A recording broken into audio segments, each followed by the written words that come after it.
That was the introduction for the Gemini Studios. Poets and Pancakes by the author Asokamitran, Part 1.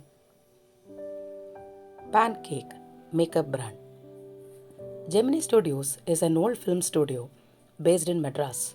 The author reminisces about his times there, starting with Pancake, an old brand of makeup that was used there. He referred to the actresses of olden times who had used it, such as Vaijayanti Mala.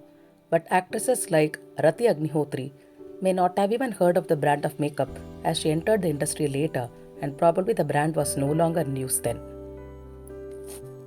The author mentions next that the makeup department was situated in a building which was believed to be Robert Clive's stables. It is believed that Robert Clive had many houses in the city and even married his wife at St. Mary's Church in Fort St. George. The makeup department. Next, the author details the ethnic composition of the makeup department. He calls it national integration since it had people from almost every Indian state. It had a Bengali who left, then it was filled in succession with a Maharashtrian, assisted by a Kannadiga, an Andhra, a Madras Indian Christian, an Anglo-Burmese, and of course Tamils. They would apply layers of pancake on actors, making them look hideously ugly. There was a strict hierarchy of work in the department. The chief makeup person would apply makeup for the chief actors and actresses. The senior assistant would apply makeup for the second hero and heroine. The junior assistant would apply makeup for the main comedian, and so on. The last in the hierarchy was the office boy. The office boy would apply makeup on the actors who acted as a crowd. He was actually a man in his 40s who had come to the studio in the hope of becoming a star actor, script writer, director, or lyrics writer. The office boy was not satisfied with his present job as he wanted to become a successful director. He was jealous of Subbu as he was closer to his boss. Due to his unsuccessful career, he had a tendency to criticize others. He demonstrates the plight of those people who are not able to realize their dreams and spend their life in misery. The author's job was to cut newspaper articles and keep them as a record. He sat in a cubicle bracketed by French windows, a name he didn't know back then.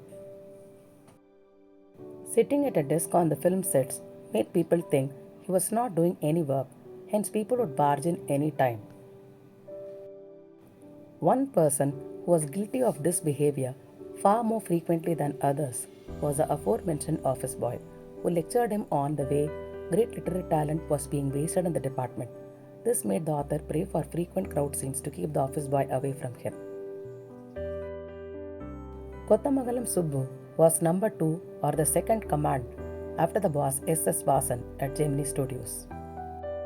People vented their frustration at him.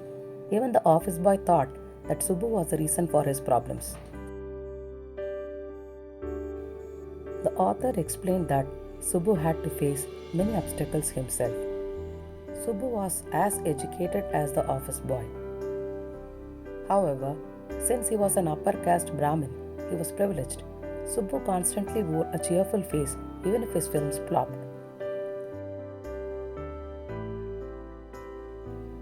He would always work with somebody, never alone, so he was deeply loyal to them. His talent was legendary. He would know how to visualize a scene in several different ways. For him, filmmaking was very easy. His work in films eclipsed his literary work. He wrote poems and a long novel which had well-drawn characters. In addition, he was a talented actor and genuinely liked by people. Thanks for watching. Part 2 coming soon.